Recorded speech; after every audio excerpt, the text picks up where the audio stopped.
Attorney, bilang dating defense lawyer nga ng dating si Chief Justice sa Corona, ano ho ang nakikita po ninyo ngayon sa impeachment trial ni Vice President Sara Duterte?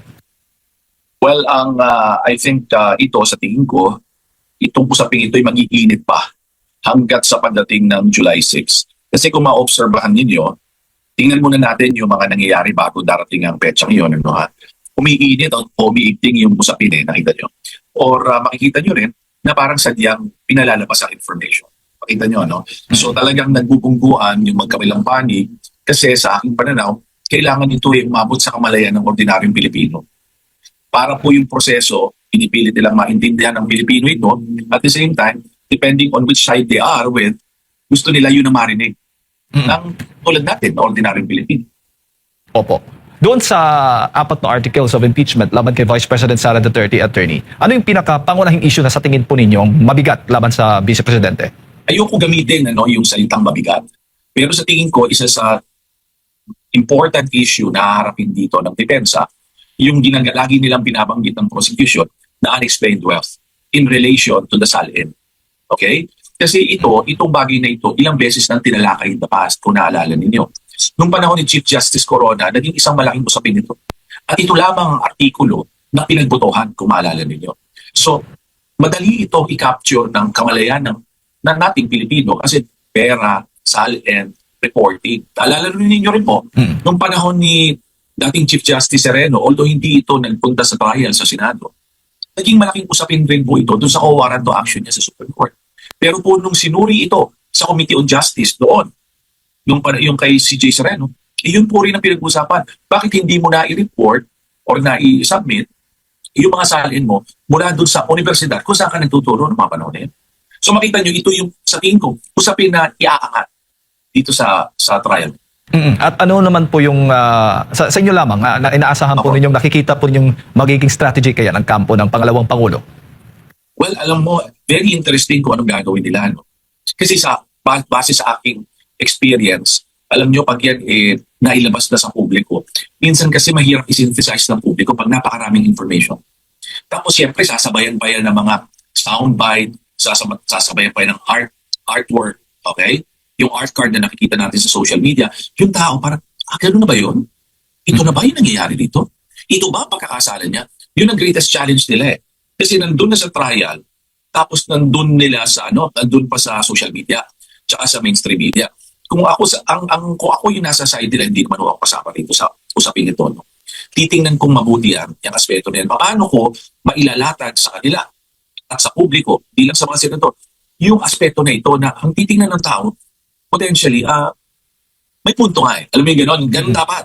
Kasi kung hindi, ang lalabas sa isipan ng tao, laki nga, no? Ba't ka gano'n? Bakit hindi na-report? Alam niyo, yung discussion napaka-simplistic. So, madaling maintindihan ng nating ordinaryong mamamayan. Napakalaga yung public opinion dito sa impeachment Tama ka doon. trial. Yeah. Actually, tama ka doon kasi, alam mo, yung siyempre mga senador yan, mga politician yan, hindi naman natin may tatanggi yun, tama? Politician sila. And therefore, sa bawat galaw ng mamamayan, sa bawat pulso ng mamamayan, magalit, matuwa ang mamamayan, apektado sila. And therefore, a lot of these people there, mga senador, lalo pa yung medyo sasabihin natin na hindi pa sila sure, pinag-aaralan pa nila, tumatansya pa sila, tinitingnan nila kung saan ang palo niya. Pag nakita nila yung galit ng tao, ay, galit din ako. Hindi sinasabing nila titingnan ng ebidensya, ha?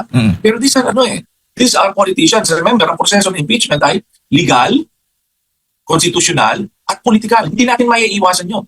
Yung legal, yan, dumadaan yung proseso, may writ of summons, sasagutin na, at yung mga iba pang proseso dyan. Pangalawa, yung konstitusyonal, dun sa framework ka lamang ng konstitusyon. At meron silang rules of impeachment na ayon din sa framework ng konstitusyon. Yung pangatlo, yung politikal. In fact, ito ang pinakamahirap basahin eh. Alam niyo, to be honest. Kasi itong mga to, hindi nila natin maririnig talaga kung paano sila nag-usap. Paano sila nagsa-side talk, meron ba silang backdoor negotiation. Hindi na natin malalaman yan. Malalaman na lang natin yung boto nila. After, sa pananaw ng tao, syempre, ang presentation nila sa tao, alam mo, lahat yan tinignan namin at pinakinggan namin. Pero malaking bagay kasi yung pulso ng mamamayan dito. Hindi natin may tatanggi yun. Kumpara mo last time sa panahon po ninyo, attorney, yung Corona impeachment trial, hindi pa ganoon katindi yung social media? Tama ka. At alam mo, sige, patuloy mo. Yes, opo. At ngayon, ang kalaban, maraming nagpapakalat ng fake news. Alam niyo, mabigat talaga. Ako masasabi ko, no, from my experience noong 2012, nung kasi 2012, ang binabantayan namin, mainstream, broadsheet, tabloid, radyo, TV, yun lamang eh. Yung social media batang-bata pa noon. Hindi pa ganito katindi. Meron noon mga Instagram, mga opinion, pero hindi ganito ka-organized. Noon ang worry lang namin is, baka ma-filter yung sinabi namin ng editor ng TV, ma-filter ng editor ng dyaryo, na maaaring hindi lumabas yung sinabi ko, o kung lalabas man, dun sa bahagi ng dyaryo na walang taong intensyon, walang paraan, walang kagustuhan pasahin ng tao. Kasi nasa sulok nasa ilalim Yun ang mga worry namin noon. Ngayon, medyo tama ka. Ang information kung saan gagaling. Opo. At pagdating sa botohan, na sabi mo nga, may halong politika talaga ang impeachment trial, ay possible ma-influensyahan yung boto ng mga senator judges po nito. Yes, kaya nga po makikita nyo, pinaiigting yung public discussion Napansin nyo? Pinaiigting. Ano yan? Papaabutin yan sa boiling point, yung discussion na yan. Para yung tao, ito, tama. Tama. Meron silang tama yung kanilang linya. So, yung tao ngayon, nagdadala doon Depende pa. Sa tao pa, depende pa kung ano yung niya. Ano yung ramdam niya. Alam niyo yun? Pero kasi mga full political may political following rin ng mga ordinaryong tao. May mga sinusunduan. Ito, parang gusto ko ito. Tapos ito, parang mali-mali sinasabi nito. Kaya napaka-sensitive po nitong sitwasyon na ito. At lalo pa, minsan, ang tao, dahil nga sa amin na rin ang ating ginagawa, meron tayong mga trabaho, hindi naman tayo pwedeng makinig sa news na maghapon, hindi rin natin mapanood yung mga nangyayari sa Kongreso, dyan sa House o sa Senado na maghapon. So umaasa sila sa mga taong, yung mga tinatawag nating talking heads. Yung mga katulad namin. Kaya malaki yung obligasyon namin yung pag natatanong kami, dapat as much as possible, bigyan natin ng insight yung mga tao para mag-isip sila. Hindi natin dapat ipipilit sa kanila ang opinion ko. Hindi dapat, sa tingin ko hindi ko dapat ipilit. Dapat bigyan ko sila ng pagkakataon na mag-isip. At kailangan lang i-share natin, ilatag natin sa kanila mga information para bilang mamamayan malalaman nila, tama, ito ata nangyayari, hindi ata ito.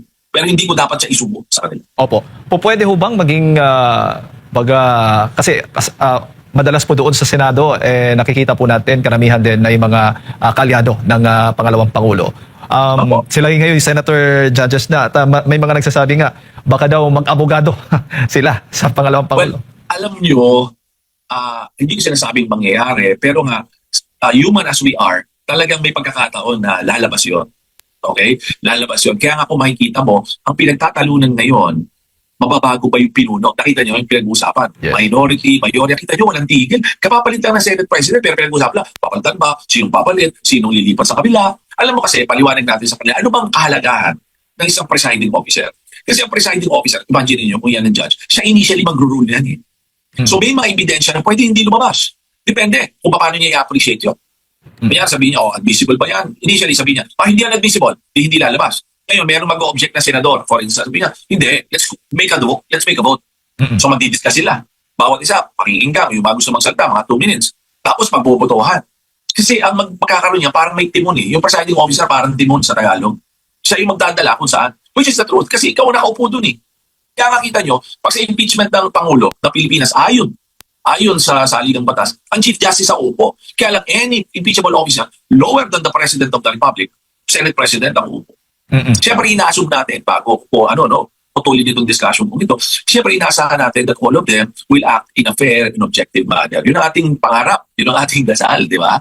Pero sana, hindi sila madala ng kanilang political relationships or affiliations. Opo, pero personally, kayo attorney kung tatanungin, ang setup ngayon ng Senado sa ilalim po ni Senate President Alan Peter Cayetano, sa tingin po ninyo magiging patas naman ang alam niyo po, ito masabi ko, kasi this is something that is ongoing. Hindi pa nangyayari yung trial. Pero titignan po as an outsider na abogado siya. May kaalaman siya. Alam niyo, yun ang doon, palagi kong malaking bagay. Not that pagiging bias ko sa pagiging abogado. Po. Kasi, bakit? Kasi po meron dyan didetermine niya admissibility initially. May mga objections po. Pinag-aaralan po kasi sa eskwela yan Sa law school. Tapos yung mga paano ba magpresenta ng ebidensya? Paano ba niya i-interrupt yan? Ganun po yun. Ano ba yung papipresenta niyang ebidensya? Malaking bagay po yun. Kaya sa tingin ko, bilang abogado, meron siya may kukontribute dun sa order, sa proseso doon sa Senado. Siyempre, hindi titigil sa bilang, kakambito, kalyado. Siguro tingnan natin kung paano niya i-handle to. In fact, he was very public naman in saying Sabi niya, gagawin ko to ayon dun sa rules, di ba? Sinasabi niya yun. Maaga pa ho para sabihin natin. Kasi yung sasabihin ko ngayon, ay maaaring haka-haka pa lamang. Di ba? Kasi hindi pa natin nakikita actuation niya eh. Yung ano niya, yung kanyang, tinitingnan ko lamang ito ayon sa kanyang background at sa kanyang track record. Okay? So kung, siyempre sabihin lang, kakampi niya ano yun eh. Tingnan ho natin, bigyan natin ng pagkakataon in the same manner na lahat ng Senate President, binigyan naman natin ng pagkakataon, di ba? Binigyan natin yung dating Senate President. Kung siya naman ay mabuno noon, hindi nagkapalitan, bibigyan natin rin siya ng paggalak. So bilang mga Pilipino o citizens, kailangan galangin natin ang institusyon. Kung sila yung leader for the time being, galangin natin at bigyan natin sila ng ano yung taon dito, ng confidence na sana gawin nila yung dapat nilang gawin. Yan po yun. Opo, attorney, baka ma-ad hominem po tayo dahil sabi mo nga dapat may legal background yung pagiging Senate President. Yung nasabi ko lamang yon na sana ganoon. Kasi nga yung kay Chief Justice Corona, si Chief Justice Corona ay si JPE, Juan Ponce Enrile, di ba? Yung mga iba, lahat naman yan pwede kahit nga si Senator Soto, handa na sila nun, di ba? Meron nga silang impeachment manager sana, si Senator Kiko. Lahat yan ay pwedeng gawin, kaya lang sinasabi natin, kung gusto natin, hindi natin sinasabi na magiging mas maayos kung abogado. Pero sinasabi natin na baka may kaunting tulong ang kaunting kasanayan sa batas. Pero sabi nga nila, let's say, kahit sino sa kanila, kumuha nilang sila ng consultant advisor. Para pagharap nila doon sa mga yun, ma-resolve. Ganun po yun. Ayun. Attorney, bago ko lang pasok kay Partner Admar. Ngayon ay bago po nangyari itong pag-aproba nga, itong articles of impeachment, ay yung public mismo, mga rally nakikita po natin. Siguro aware po kayo, namomonitor po ninyo, kaliwat kanan po yung mga rally at may isang relihiyon nga ay nagkaroon ng malaking protesta na kumukontra dito sa impeachment. Hindi ho ba sapat yun para mapag-isipan? Alam niyo, laging meron. Kahit noong panahon ni Chief Justice Corona, may malaking rally noon eh. Pero at the end of the day, we work within the bounds of the rule of law. Alam niyo yan, we work within the bounds of the rule of law. Pipilitin natin regardless yung ating mga pagtutuda, ating mga speculation, yung ating mga inisip na baka ganito, baka ganyan. For our institutions to be strong, kailangan ho magtiwala tayo. Ang katotohanan, bata pa tayo as a nation. Kung titignan ninyo, mula nung naging malaya tayo, bata po tayong nation. So ito po sa pananaw ko, part of our growing up pains. Okay? Proseso po ito. At bilang mamamayan, yun po kaya nga pinabanggit ko, maging mapagmasid tayo. Tingnan natin. Hindi po yan instant, pero siguro kung sisimulan natin ngayon, lalo pa yung mga bata ng mga kolehiyo, na nasa mga young professionals, and they will participate, they will be heard, without trying talaga not to be biased and prejudiced na mag-conclude na hindi naman nila pa naririnig masyado yung facts. Palagay ko, in time, we will mature as a nation. Huwag po tayo matakot dito sa proseso. Although minsan, alam ko na nakaka-frustrate. May mga tao na frustrate sila. Naririnig ko yan. Sabi nila, bakit ganito, bakit ganyan. Pero ang isang bansa na katulad natin, there is a process of maturity. Na hopefully, tulong-tulong tayo, huwag tayo makadagdag dun sa hindi pagkakaintindihan dun sa gulo, di mo ba? Sa tingin ko, ganun dapat ang ating gagawin bilang mamamayang Pilipino. Attorney, magandang umaga. Si Admar pa ito. No? Kung maalala natin, si Attorney minsan nang nakapagprograma sa DZAR, Sunshine Radio pa noon dito. 2013, after nung Renato Corona, tama. Ayun. trial. Legally yours, thank you. Naalala ko, Attorney. Opo. May segment tama ako, no? Tama. Nandyan po. Magandang umaga. Opo. Attorney, hindi pa ba sapat yung yung naging diskusyon during sa impeachment trial ni Corona at ang pagbasura ng Sandigan Bayan patungkol doon sa kaso na ipinupukol dito kay dating Chief Justice Corona, dito sa isyong ipinupukol nila naman kay Vice President Sara Duterte patungkol sa Salen? Alam mo, magandang tanong mo. Alam mo kasi yung noong 2012, di ba, na-convict siya, di ba? Patapos po ron. Kasi yung kasunod, pag na-convict ka po dyan sa isang impeachment trial na iyan, bumoto sila. Ano ka na? Kumbaga, wala ka na sa iyong pwesto. Ngayon, ang kasunod po yan, hindi kasamang napafailan ka na kaso, fafailan ka na ng kung ano-anong kaso. Kung sa tingin nila may violation ka, na-failan ng civil forfeiture, na-failan niya ng tax, doon sa Court of Tax Appeals, meron siya sa Sandigan Bayan. Lahat po na-dismiss na. Tapos yung huli nga, yung sinabi mo dyan, yung sa Sandigan Bayan, sinabi na wala siyang sala. At yung perang nasa kanya, maaaring hindi man niya na-declare sa Salen, ay hindi niya kinuha. Yun po yung sinabi. Kaya nga siya na hindi nga na-forfeit yung mga property niya. Ngayon, yun ho ang masakit sa prosesong ito. Kaya nga sinabi ko nga, may political complexion na hindi naman natin tatanggi. Kahit Supreme Court, nagsabi po niyan. Biro mo, kung mangyari sa iyan, you will have to go through a process. Isang dekada po hinarap ng pamilya niya yun. Yung Chief Justice Corona, isang dekada po yun. Tama kayo, 2022, nung nasabi ko, wala siyang sala. na yung perang yun ay pera nila. At yung ang pagkakamali niya lamang ay yung oversight na hindi niya na-ideklara. Imagine mo yun. Ngayon, hindi po kasi natin pwede na yung mga previous situations, no, kung mapaliwanag ko po, na involving ibang tao, ay gagamitin po rito para sabihin, ganyan rin naman na mangyayari. Hindi po ba? Hindi. So, ang mabigat dito, harapin talaga ng pangalawang Pangulo ito. Itong challenge na ito. Kaya nga po, palagi ko, ang kanyang team inaaral ngayong mabuti, siya ba ay lalabas? Siya ba ay hindi lalabas? Mga abogado lamang? Matitestify ba namin siya later on? This is a very challenging time for her. Sa tingin ko po as a team para i-process. Kasi kami dinaanan din namin yan noong araw. Opo. Attorney, so ibig sabihin po, doon po sa naging pangyayari sa impeachment kay Corona po, hindi ibig sabihin na nag-vote sila na guilty dito sa inaakusahan, talagang meron talaga siyang kasalanang nagawa. Kasi ang ending, nabasura din sa korte mismo. Attorney. Tama. Paliwanag lang po natin na yung nangyari kasi doon talaga is sinuri kung may dahilan para kuhanin ng pamahalaan yung mga properties nila. Kasi kung ito nga ay ill-gotten wealth, unexplained wealth, dapat ay hindi sapat doon sa kanyang income, dapat mawiin ng pamahalaan. Di ba? Ganun yun. Pero sinabi, wala nga kadahilanan doon. Ang lamang nga, ang mabigat dito nga, katulad ng nabanggit ko, yung nangyari na yung consequence. Anong consequence? Natanggal na siya Di po ba? Natanggal na siya. Ito po yung hinaharap natin ngayon sa pangalawang Pangulo. May proseso and hindi natin alam kung ano magiging outcome pero dadaanan po nila yun. Yun ang medyo challenging po dyan.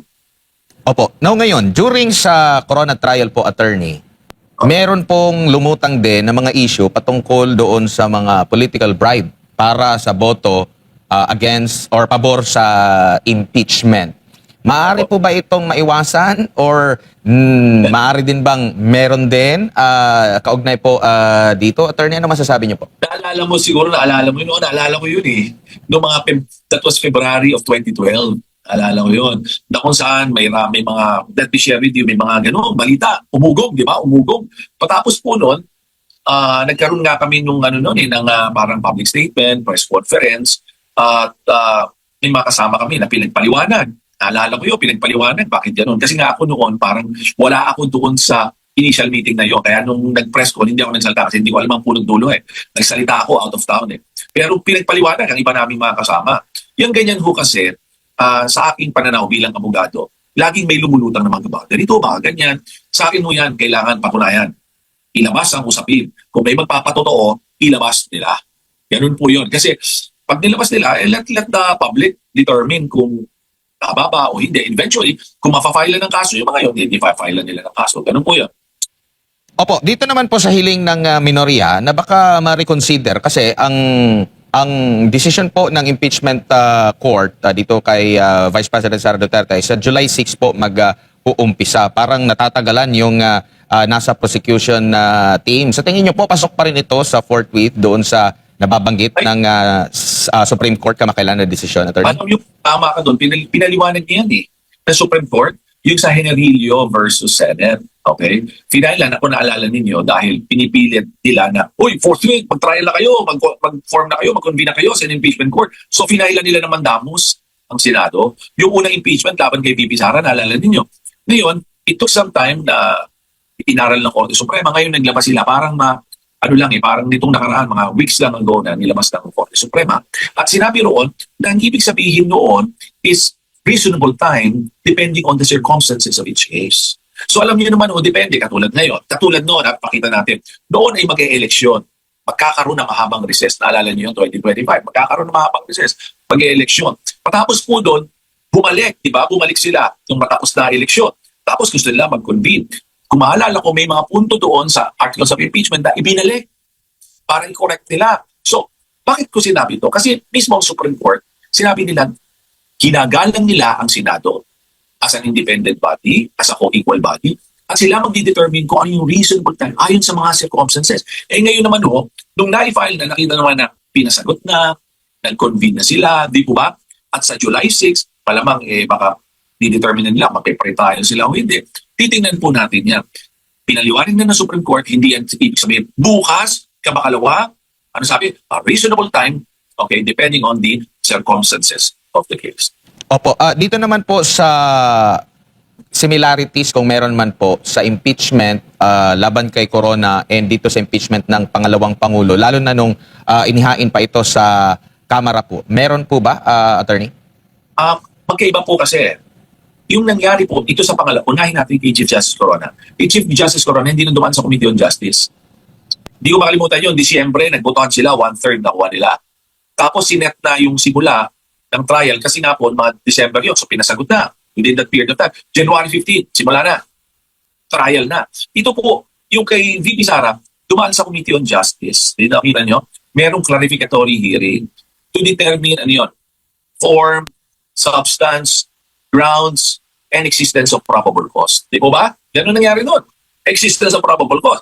Ngayon, nung nagawa na nila yun, nagboto sila, may articles of impeachment na sila, inayos nila, dinala sa plenaryo. Di ba? Nakita nyo kamakailan lamang at pinagbotohan ng plenaryo. Magkaiba proseso. Yung 1/3, yung kay Chief Justice Corona, ito yung tatawag natin na express. Ito yung fast track. Basta nakuha mo yung 1/3, yung complaint na yun will constitute the articles of impeachment. Ayusin na lang nila tapos i-forward na, ipa-file na sa Senado kagad.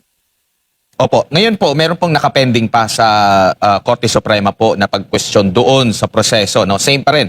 Nung una na ibinasura nga ng Korte Suprema, yung unang impeachment, tapos nag-impeachment file ulit sila. Tapos ngayon kini-question dahil marami silang mga nakita daw na mga butas doon sa isinasagawa na parang mini trial na nga yung termino ng mismong chairman po ng komite. Meron po ba kayong komento ukol dito? Lehitimo po ba yung pag-question din nila? And at the same time, hindi ba mag-a-adjust pa dito ang impeachment court na antayin na lang natin para hindi aksay sa panahon? Antayin na lang natin ang Korte Suprema or pwede pa rin silang umusad if ever wala pang desisyon ng Korte Suprema dito? Liwanagin natin. Liwanagin po natin. May petition silang final noon para pigilan yung pag-usad ng proseso sa Committee on Justice. Okay? Sabi nila kasi noon, mini-trial ito, hindi to ayon sa konstitusyon. Ang dapat nagkukondak ng totoong trial ay dapat ang Senado, hindi dapat sila nagkukondak ng mga kung ano-ano mga proseso na parang sinusuri na nila ang ebidensya. Yun ang sabi nila. So nag-file sila ng TRO, ang petitioner, nag-file sila ng TRO. Hindi po yun naibigay for the time being. Tapos po, naalala ninyo na nagpahabol sila ng supplemental petition. Lahat po ng subject matter nito ay doon po sa level ng House of Representatives. Nangyari na po lahat ng gusto nilang pigilan. Opo? So, kaya na-file ang articles of impeachment dito.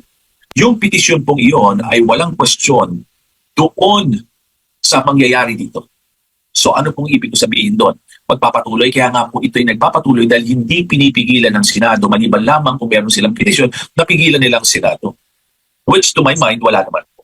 So, ito po ay sa tingin ko itutuloy kasi yung bahagi na iyon na subject ng petition nila ay nalampasan na walang TRO na time-issue. Yun po yun. Opo. Pero maaari din po bang questionin ng depensa sa mismong impeachment court yung pagproseso ng impeachment doon pa lang sa House level? Well, pag ginawa kasi nila yun, bakit hindi ba? Pwede nilang laging erase yun, di ba? Kasi sa amin kasi mga abogado, minsan sasabihin nila na necessary yun para malaman natin na valid yung proseso. Kaya lamang po, pag ginawa nila yan, hahaba ang usapin sa aking pananaw at ang mangyayari po dyan, sasabihin nila, kaya ganito, ayaw nila sasabihin nila, ayaw nila mag-present ng ebidensya, ayaw harapin nito, kaya ginagawa yan. Yun lang po ang aking pananaw doon. Pero the fact that you would want to question, well, you could always question. Karapatan po yan ang bawat party sa isang kaso, huwag lamang po na sadyang dinidelay. Yan po lagi sa aming mga abogado, yan lang laging pinaalala. You could always avail of the processes. Ayan po yan, basta huwag mo lang huwag ka lang mga haras, huwag lang improper yung cost mo, di ba? And dahilan mo lamang, hindi dapat increase ang cost ng litigation. Pero kung sa tingin mo ay may basihan yan, hindi masamang ilatag yan. Kung merong legal na basihan, ganun po yun.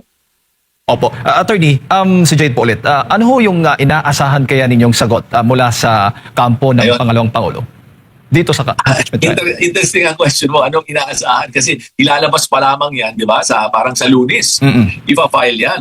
Ako sa tingin ko dyan, kasi ginawa na nila yung di ba? Nakita nyo, nagsagot na sila sa Committee on Justice.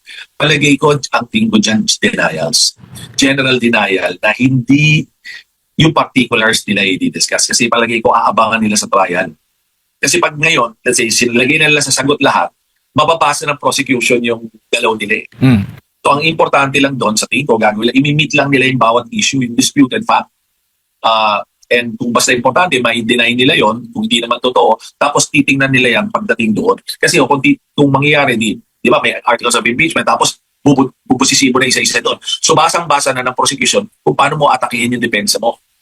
So yun ang tingin ko doon. So sa tingin ko, pag-file sila sa Lunes, pero hindi yan yung parang as detailed yun. I think that's the right word. Hindi Opo. siya as detailed. Pero wala nang panahon yan eh.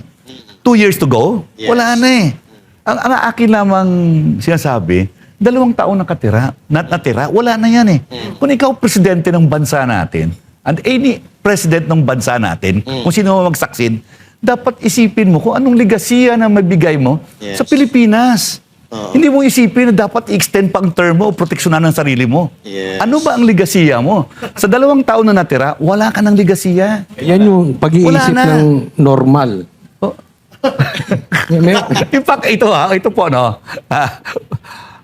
Ang pwede na lang gagawin, pinag-usapan din namin ng mga kaibigan ko, ang pwede na lang gawin, no? Targetin niya at linisin niya ang Pilipinas. I-surrender yan yung kanyang pinsan buo. Yun, believe tayo. Ayun. Believe tayo, oo. Dati bang mga senador iyakin din. Kasi itong nangyari sa Martin 11, di ba, nag-walkout sila. Nangyayari din yan. First time may nag-walkout na ganyan. Parang first time ko nakita eh. Kami noon, nung impeachment ni GMA, sa Justice Committee, tumayo kami, nag-walkout kami. Tinapon ko pa yung papel eh. Nalala nyo? Ginanon ko yung papel noon, oh. Oo, actually, naalala ko na. Kawa yun. So, mas brutal dati. Mas Well, sa House yun, sa Opo, House. oo. Oo. Ang sabi ko, dito Justice Committee. Committee on Justice ito. Justice. Pero ngayon, nakikita mo parang nag-iiyakan na sila. Katulad nung kahapon, kung ano-ano nang pinagsasabi na nasa minority na sila, akala mo kung umasta, parang nasa majority pa rin sila. Parang sila ang bida. Well, ito sana, no? Alam mo, ang Kongreso, no? Ang dyan, yung nagbibitbit ng Kongreso, ang Senado. Doon sa House, pwede ka mangmurahan, pwede ka magsuntukan. May mga congressmen nagsuntukan, ha? Oo, nakikita ko yun. Oo. Susuntukan, may muntik na barilan sa floor, eh. Sayang nga yung kay Oo. Kiko tsaka kay Robin. So ngayon, So, ang iba po. nagbibitbit sa Kongreso, yung Senate, dapat statesman ang dating mo. Debate yan eh. Pag na-elect ka sa Kamara, na-elect ka sa Senado, na-elect ka sa isang debating club. So, iba po pala talaga dati. Kasi sabi nyo, Iba. nagpaparila, nagsusuntukan. Ngayon, salitaan lang, pero pinag-iinitan yung ibang congressman. Iba, di ba? Dapat, debating club yan eh. Collegial body yan, marami kayo eh. Pag pinadala ka doon, pinadala ka sa isang debating club, marketplace of ideas yan eh. Pero nakikita ko ngayon, takot eh. Naninira na lang ng upuan eh.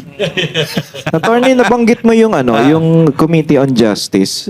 Tama ba sa tingin mo yung ginagawa ng Committee on Justice ngayon kaysa sa panahon mo? Ganito no, ang chairman ng Committee on Justice noon, si Sim Dato Manong. Magaling yun eh. Si Manong Sim. Respetado namin yun. Hindi ganito ang pagbitbit. Papayagan ka magsalita eh. Siyempre sa butuhan talo ka. Hindi na pipigilin ka. Usually, attorney, yung mga ini-impeach nung panahon ninyo, ano ba, yung kanilang function, importante. Compared ngayon, kasi ngayon ang ini-impeach, Vice President. So, para kasi sinasabi nila, usually ang mga ini-impeach, yung kanilang function, importante para sa bayang Pilipinas. Kasi considering na si Inday Sara Vice President, so bakit siya yung ini-impeach? Usually ang ini-impeach Presidente, Supreme Court Justice, COMELEC Chairman, mga ganyan, hindi ba? Nung panahon ko, 2 ombudsman, si Desierto at saka si Gutierrez, COMELEC Chairman, Justices ng Korte Suprema, including the Chief Justice, saka yung Vice President. Tingin ko ngayon, ini-impeach si Sara dahil sa election sa 2028 eh. Obvious. Hindi mo tatalo eh. Wala pang kandidatong administrasyon. Let's face it, wala pang kandidatong administrasyon eh. So kung hindi mo kaya sa eleksyon, wala ka namang kandidato, daalin mo sa impeachment. Remember, ang punishment or ang penalty sa impeachment, 2 lamang. Okay? Removal from office and disqualification from holding public office. So hindi ka na makatakbo. So yun yung sinasabi nyo. Italin na natin ngayon doon. Dahil merong usap-usapan kaya wala pang kandidato kasi nag-declare Wala pa na si Inday Sara So dapat meron na ring mainit na itinatapat sila kay Inday Sara pero wala pa. Wala pa eh. Ngayon, umugong nung nakaraan itong usapin ng term extension, constituent assembly, CONCON, CHACHA. Ano ba mga pagkakaiba nito, attorney? Itong Constituent Assembly, itong CHACHA, itong Constitutional Convention, ano ba to? Well, ganito, ang ating saligang batas, 1987, 4 lang actually provisions na importante dyan. 4 lang. Una, preamble. Bakit importante yung preamble? Malalaman mo kung sinong gumagawa eh. Di ba ang umpisa ng preamble? We, the sovereign Filipino people. Yan. Number 2, Bill of Rights. Diretso natin yun laban sa gobyerno. Okay. Ando doon yung court issuance ng warrant. Local judge yun, ha? Number 3, form of government. Ano bang form of government natin? So, 3 great branches. Yes. By arrangement, legislative, executive, judiciary. Ang dulo, amendments or revisions. Amendments or revisions. Ano yan? Pamaraan, paano ma-amendahan o ma-revise ang Constitution. So, 4 lamang importante. Iba dyan hindi importante. 4 lamang ang importante. So, dito ngayon, papasok yung CHACHA. 3 yung CHACHA, di ba? Una ay Congress, Constituent Assembly. Pangalawa ay CONCON. Pangatlo ay People's Initiative. People's Initiative, wala na yun. Wala na, tapos na. Dineclare na yun na mahirap gawin. Okay. So natira lamang, CONCON mahirap na wala ng panahon, 2 years to go eh. Yes. So natira lamang yung CONAS. Problema yung boto sa Senado. Ayun. Oh. Pero attorney, sa inyong palagay, napapanahon na ba na galawin ang saligang batas ng Pilipinas? At kung napapanahon na, what is the best time? O anong pinakaakmang panahon? Ngayon ba? O sa mga susunod na panahon ang paggagalaw nito? Alam mo, Pagpapalit? maraming attempts para palitan ang ating Constitution. Umpisa pa lang kay Jose Laurel, yung panahon na yon. Sa 1987 Constitution, marami ng panahon. Pero lahat ito, bumagsak. Dapat kung umpisahan mo, amendahin ang ating saligang batas, umpisahan mo sa umpisa pa ng term mo.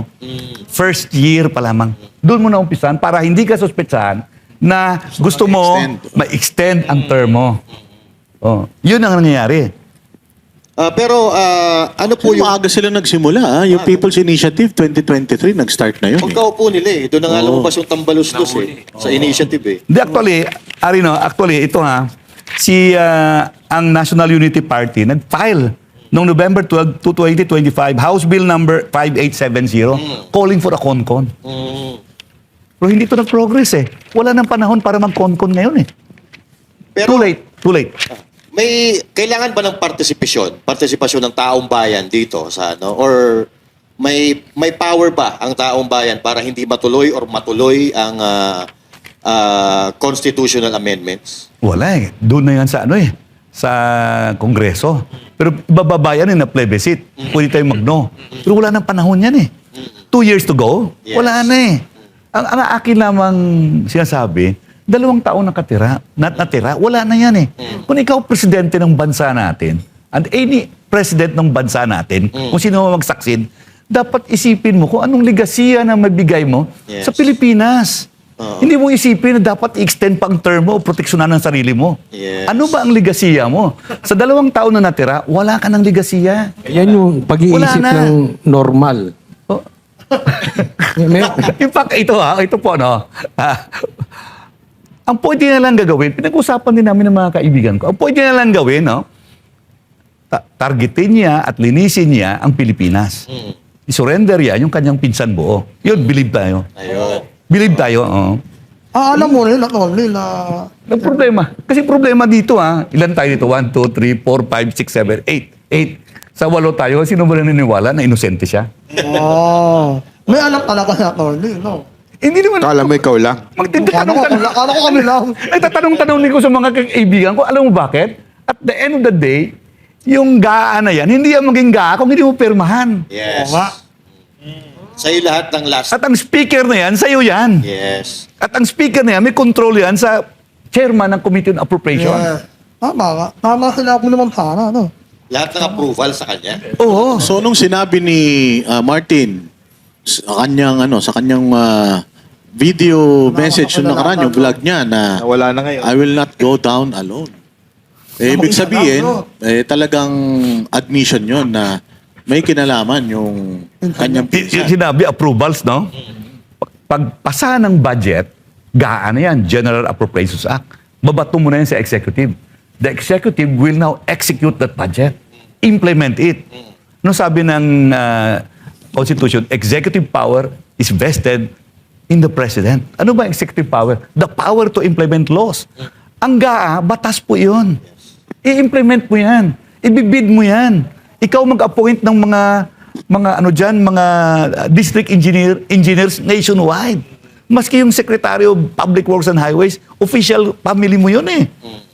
Mga USEX doon, ikaw pumipirma eh. Pero sinasabi ng Malacanang na ang executive ay hindi lang daw sa kanila. Eh, alam nyo, may isang presidente, si Truman ata yun.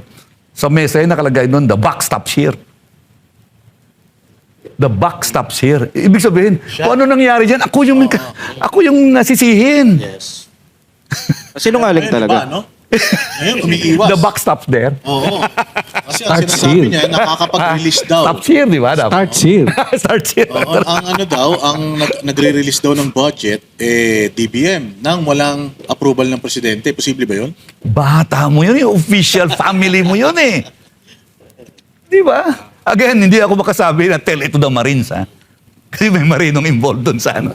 Ngayon, attorney, pinapalabas nila na ang isa pa daw na mastermind si Chis Escudero po daw. Hindi daw si Romualdez at hindi rin daw si BBM. So ano pong masasabi niyo doon? Ito no, nung panahon ko, may BICAM. Member ako palagi ng BICAM. Pero may small BICAM. Ang big BICAM, 12-12 yun. No? 12 sa Senado, 12 rin kami. Doon palagi yan sa PhilCOA. Sa mga Bisaya katulad ko, ang tawag doon, PhilCOA. PhilCOA. PhilCOA. Pero yung small BICAM, doon nagmi-meet yun sa Lamesa Dam. At karamihan na doon, si Mike. Si Mike, mo tanungin mo si Mike. So alam na alam din ni Kong Mike. Yung alam na yun. Oo. Parang 4 na lang sila. Grabe. So dinidesisyonan nila ang budget ng Republika ng Pilipinas, pati yung aming pork barrel. So kasama si Senator Chis sa small cam? Nandoon siya eh. Nilabas ni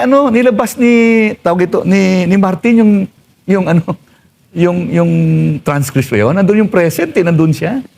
Pero sinasabi ni Martin, hindi siya kasama sa small committee. Hindi siya kasama. Pwede ba Pero yun? bata yun si Si Saldico. Saldico. Pwede bang si Saldico ay hindi susunod? May cellphone ngayon eh, gaganon ka lang eh, Pwede boss. oo. Ito gawin natin, pwede ba? Pero hindi po ba na tulad ng sinabi ni BP Sara Duterte na si Saldico lang at saka si Romualdez ang nagdidesisyon? Sa tingin niyo po ba may alam pa yung iba pang naandun sa small? Ganito no, pag kihad ng budget, wala pa yung graph doon ha. Allocation na ng mga senador, allocation na ng mga congressmen. Okay? Wala pang graph doon. So, ang tanong ko, kailan ba nag-umpisa yung graph? Okay, siguro sa bidding, bata ko yung district engineer, pabid ko doon. No? Tawagin ko siya, o ipapanalunin mo si contractor A.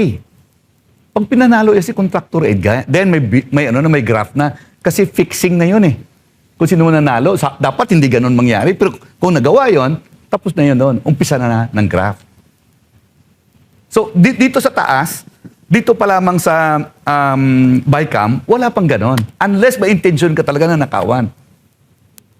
Di ba? Pero ako pinipresyon ko regularity ha. Pero ang congressman, kontrolado mo ang district engineer mo eh. In fact, papalitan mo yung pwede. Kung sinong gusto mo eh. So more or less talagang congressman, hindi mga senador. Ang senador ganon din. Nakita natin sa Bulacan, no? Kasamang senador. Di ba? So, kasama rin sila. May request din sila. Kung basihan natin yung salita po ni Yusek Bernardo, tinatawag siya eh. Pinatawag siya ng mga senadores at sabihin ko anong gusto. Kaya lang yun ay sarili niyang testimony. Hindi natin masasabing sigurado yun dahil nililigtas na yung sarili niya bilang para maging state witness, kailangan siya magturo ng iba. Well, dito na, nakapile na yan sa Sandigan Bayan. No? May mga testigo na pinipresenta. Tingin din ako eh. Parang yung ebidensya na kompleto eh. Pero of course, hindi pa natin alam yung kung ano yung decision later on. Pero isang district engineering office lang yan, ha? Ilan kaya? Bawat distrito may sariling DEO eh. Hindi ko alam kung ano nangyari sa ibang DEO. Alam ko sa distrito namin sa Iloilo, maraming flood control eh. Nakikita ko rin eh. So, attorney, kung nandun pala lahat yun sa papel, ba't hindi tinuturo ni Bernardo si Romualdez? Bakit yung senator lang? Hindi ko alam kung may dealing sila. Hindi ko alam. Ang gusto ko lang sana noon, matutuloy yung investigasyon. Nahinto, di ba? Remember? Ang hanggang tayo sa, magkano ba? 1.4 trillion? Yun ang huling bilang na ninakaw eh. Di ba? Up to job, nahinto na eh. Hindi ko alam kung bakit nahinto. Ako nanonood sa Senado. Pero sana, sa panibagong administrasyon, sino nga ang chairman ng Blue Ribbon? Si Iya Cayetano. Sana matuloy. Para malalaman natin. Hindi po ba kayo nagtataka na ngayon ang makakasuhan ay yung mga katulad nila Majority senators. mga majority senators. Tapos hanggang ngayon, yung napaka-obvious naman, yung dating speaker of the house na si Romualdez, abay parang wala pang malayang namamasyal. Samantalang yung mga senador, sila pang nakakasuhan ngayon. At yung ikakaso pa kay Romualdez ngayon, bailable. Malupit yun. Nagtataka rin ako. Yung pagtatataka ako, bakit walang congressman na pinatawag sa Senado? Nagtataka rin ako doon. Ano mo, ayun? Yun yung in-expect talaga natin sa bagong liderato. Naalala niyo yung pangalan ng isang congressman sa Leyte, Veloso, na mention doon sa listahan ng mga drug lords? Alam mong ginawa niya, pumunta sa Senado, doon sa investigasyon at umupo siya, humingi siya ng pahintul para magsalita siya, para i-clear yung pangalan niya. Wala na tayong nakikitang ganun eh. Halimbawa, katulad nila Di ba, naalala niyo? Tulad nila Gardiola na may mention din na isa sa mga contractor. Si Chabit gusto niya magpunta ron para mag-expose. Hindi siya Pero pinayagan. pinapayagan. 18 Marines. Dito, nung panahon ko po, meron ding ganon. May kilala ako, ma-identify ko. Ang uso doon, farm to market roads. Ang tawag doon, farm to pocket. May umiikot eh. Kikita ko yun na umuupuan ka, tapos kausapin ka gano'n eh. Uupuan ka, kakausapin ka eh. Farm to ano po? Farm to pocket roads. Hindi ko na alam kung ganun pa rin. Hindi ako naniniwala na nagbago ha. Baka mas lumala pa. Malaki na eh. Pero yung dahilan po ni Senator Lacson na parliamentary courtesy, kaya hindi pinapatawag yung mga congressman at kahit si Romualdez, do you think applicable pa yan ngayon? Ito no, naniniwala ako sa parliamentary courtesy. But in the face of damning evidence, dapat ituloy mo eh. Ituloy mo eh. Di ba? Dapat hindi mo, wag mo na i-consider yung parliamentary, Hindi na. Kasi ginagamit pa sa shield eh. Ano yun ha? Wala namang batas na ganun ha? Parang sinasabi ng delikadesa. Parang ganun yun eh. No? Delikadesa, wala namang batas na ganun eh. Wala rin batas yung parliamentary courtesy. Pero in the face ng ebidensya na nandoon, dapat ituloy mong investigasyon eh. So kahit na attorney, kahit na sabihin na natin na may ganon, wag mo nang isipin para talaga sa mailabas na yung ebidensya. Wag nang isipin yung parliamentary courtesy, di ba? Well, at the end of the day, binoto ka ng taong bayan eh. Answerable ka sa taong bayan eh. Unahin mo yung taong bayan. Binoto ka doon eh. Do you think may nililigtas si Senator Lacson? Hindi ko alam. In the end of the day, gabi na. By the looks of it, meron talaga. Kasi marami din naman siyang mga binitawang mga pangalan sa kanyang mga privilege speeches, katulad ng mga contractor. Pero nung panahon niyo po ba, bilang congressman, may mga contractor ba nung Meron. panahon? Narinig ko eh. Oo. Meron din. Narinig ko eh. Pero konti lang. Ngayon hindi na eh. Halimbawa, ito, hindi ko alam kung narinig nyo ito. Matagal ko na narinig yung cartel eh. Ano yung cartel? Yung mga congressman sa paligid ni Speaker Romualdez. Sila nagkocontrol ng budget. At karamihan daw, party list. Ewan ko kung narinig nyo na yun. Opo. Yung Okay, tinatawag narinig ko. na Akala ko. Mafia. Cartel ang narinig ko ng pangalan at cartel ang narinig ko na salita na tawag nila sarili nila. Baka yun yung mga nagbe-build Sila up. mismo. Oh, ang tawag na sarili nila, cartel. Ito ba yung mga yung mga nagsitaasan yung SALN from Bigla. 2022 hanggang 2025? Hindi lang ako mag-mention ng speaker. Di ba dati merong 7 dwarfs? Ayun. Kasi pag speaker ka, sa dami-dami ng congressmen, meron talagang Lalapit. circle na nasa paligid mo eh. So, Yun tawag yung mo binanggit. 7 dwarfs. Yun yung binanggit ni Saldico, yung magkakasama sila, yung mga close niya. May interview Party nun. list. May interview nun kasi dati, yung kay Saldico, binanggit niya yung mga close friend nila. Unang-una si Speaker Martin Romualdez, yung mga iba pa. JJ Suarez. Sila Suarez, sila... Chua. Yan. Oo. Oo. Yan yung tayo sinasabi motor na Seven Dwarfs. Noong panahon nun, di ba, may isang speaker, nahiyanan ako, namatay na kasi. Ah. May ganun eh, oh. Huwag na natin i-mention yung pangalan. Pero hindi mo maiwasan kasi, na siguro pag ganung posisyon, mataas na masyado, minsan sa paligid mo, ay nagnininong-ninong doon sa mga kasamahan mo rin eh.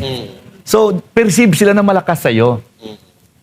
Totoo naman, pag pumasok ka sa speaker's office, iba yun ha. Doon sa second floor yun eh. May malaking hall doon. Pag medyo hindi ka indo, dito ka lang sa malaking hall. Ibang Pag chair in ka na, yun. papasok ka. Oo. Oo. Sa loob doon, meron pang small room doon sa loob ha. Sa likod. Tapos may labasan pa yun. Na hindi ka na makikita pag lumabas ka. Dati po ako kumakain dyan eh. Oh, kita pa. Masarap ang pagkain dyan eh. Yung mga pagkain nila. Oo. Mga manok. Buffet. Malalaking manok buhay. Mga buhaya yung mga nandun. Ay, buhaya pala eh. Kaya pala. Yan ang banatero, walang inuurungan. Pag tama palakpakan, pag mali ay babanatan. Yan ang banateros, boses ng ordinaryong Pilipino. Banateros ay walang makakaawan, walang inuurungan. Banatero